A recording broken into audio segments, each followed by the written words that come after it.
చేతకానిలకు ప్రత్యేక గ్రూపును ఏర్పాటు చేయాలని కోరుతూ ఈ న్యాయమైనటువంటి డిమాండ్కు మద్దతు ఇవ్వమని ఇవాళ సమాజాన్ని అడుగుతూ సోమాజిగూడ ప్రెస్ క్లబ్లో ఏర్పాటు చేసినటువంటి కార్యక్రమానికి ముఖ్య అతిథిగా విచ్చేసినటువంటి పద్మశ్రీ మందకిషన్నకు జయభీములు, వెంకటేష్ నేత గారికి, మిగతా ఈ వేదికను పంచుకుంటున్న పెద్దలందరికీ కూడా హృదయపూర్వకమైనటువంటి జయభీములు తెలియజేస్తా ఉన్నా.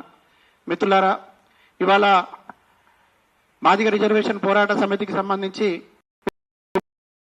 ఏళ్లుగా జరిగిన పోరాటం, అన్యాయం జరుగుతున్నటువంటి వర్గం మాకు న్యాయం కావాలని కోరుకున్నప్పుడు ఒక ప్రజాస్వామిక విలువలతో జరుగుతున్నటువంటి ఈ ఉద్యమానికి సంఘీభావంగా కదిలి వచ్చినటువంటి సప్పండ వర్గాల సమాజం నుంచి మద్దతు తెలియజేసినారు. ఈ ప్రభుత్వం ఒక 30 ఏళ్ల ఆకాంక్షను తలొగ్గి, మరీ ముఖ్యంగా ఎవరు అవునన్నా కాదన్నా, ఎవరు చెప్పుకోవడానికి ఇబ్బంది పడినా, లేకపోతే చెబితే పేరు వస్తుంది అనుకున్నా ఈ చరిత్ర రాసి పెడుతుంది. ఈ చరిత్ర గుర్తించింది. ఈ దేశ చరిత్రలో సువర్ణ అక్షరాలతో మాదిగ జాతులకే కాదు అణగారిన వర్గాలకు అండగా నిలబడినటువంటి అభినవ అంబేద్కర్ గా, ఈనాటి నెల్సన్ మండేలాగా ఉన్న మందకృష్ణ గారి కృషి ఫలితంగానే ఇవాళ ఈ ప్రభుత్వం ఆ నిర్ణయం తీసుకుందనే భావన చదువుకున్న విజ్ఞానవంతులైనటువంటి సమాజంలో ఇవాళ ఉన్నది.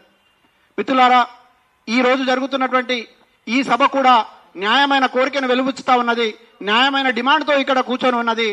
ఇది ప్రభుత్వాలనో లేకపోతే అధికారంలో ఉన్నటువంటి వాళ్ళనో భిక్ష ఎత్తుకోవడం కోసమో లేకపోతే వేడుకోల కోసమో కాదు. న్యాయమైన డిమాండ్ ఒకవేళ నెరవేర్చకపోతే తగిన మూల్యం చెల్లించుకుంటే ప్రమాదం మీకే ఉంది. కాబట్టి ఒకసారి ఆలోచించమని హెచ్చరిక చేయడానికి కూడా ఇక్కడ ఉన్నటువంటి సమాజం ఉన్నదన్నటువంటి విషయాన్ని గుర్తెరగాలని నేను కోరుకుంటా ఉన్నా.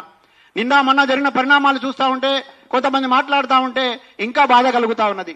30 ఏళ్ళు ఒక మనిషి తన శరీరాన్ని, తన సర్వస్వాన్ని కోల్పోయి ఈ దేశం కోసం, ఈ దేశంలో ఉన్న అణగారిన వర్గాల కోసం నిలబడి కొట్లాడి, ఇక్కడ ఒక మండల స్థాయి నుంచి మొదలుకుంటే దేశ ప్రధాని వచ్చి గుండెలకు హత్తుకునే దాకా ఈ ఉద్యమాన్ని తీసుకెళ్లి ఈ దేశం మొత్తంలో ఉన్నటువంటి ఏ వర్గం అయితే దీన్ని పరిష్కరించాలో ఆ వర్గమే ఒకసారి ఇటు తిరిగి చూసేటట్టు చేసినటువంటి ఈ ఉద్యమంలో తీరా ఫలితాలు వచ్చేటప్పుడు, నిర్ణయం జరిగేటప్పుడు అక్కడ కూర్చునే అవకాశం ఉన్నవాళ్ళు చేతులు ముడుచుకొని కూర్చుంటే ఈ జాతి వాళ్ళను మళ్ళీ క్షమిస్తుందా? ఒకసారి మీరు ఎందుకు ఆలోచించలేకపోయినారని ఈ సందర్భంగా నేను అడుగుతా ఉన్నా. ఈ జాతి ఉసురు పోసుకోవడం కోసం మీరు ఒకరిద్దరు గెలిచి వచ్చి అక్కడ కూర్చున్నారా అని కూడా ఈ సందర్భంగా అడుగుతా ఉన్నా. చాలా బాధ వేస్తా ఉంది. ఒక మైనారిటీ బిడ్డగా నేను చెప్తా ఉన్నా, ఖచ్చితంగా న్యాయం జరిగేంత వరకు మాదిగల పక్షాన ఎట్లయితే ఉన్నామో మాదిగల ఉపకులాల పక్షాన కూడా ఉంటామని, అదేవిధంగా వెంకటేష్ నేత గారి చేయి పట్టుకొని వాళ్ళ వెంట ముందుకు సాగుతామని ఈ సందర్భంగా మరొక్కసారి తెలియజేస్తా ఉన్నా.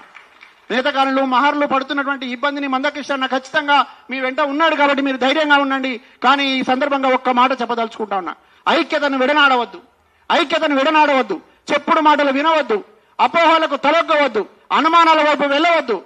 కొన్ని తాత్కాలిక భ్రమల వైపు తీసుకెళ్లే ప్రయత్నం చేస్తే ఆ కుట్రలకు మీరు బలి కావద్దని ఒక మైనార్టీ బిడ్డగా మీ సోదరుడు గాని నీ వేదిక నుంచి విజ్ఞప్తి చేస్తా ఉన్నా. చివరిగా ఇప్పుడు ఈ సంఘటన మొత్తం చూస్తూ ఉంటే ఎట్లా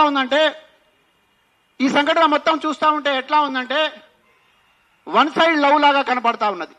నేను ప్రేమిస్తా, ఒకవేళ నన్ను ప్రేమించకపోతే నేను యాసిడ్ పోస్తా. చూస్తూ ఉన్నాం చాలా ఘటనలు.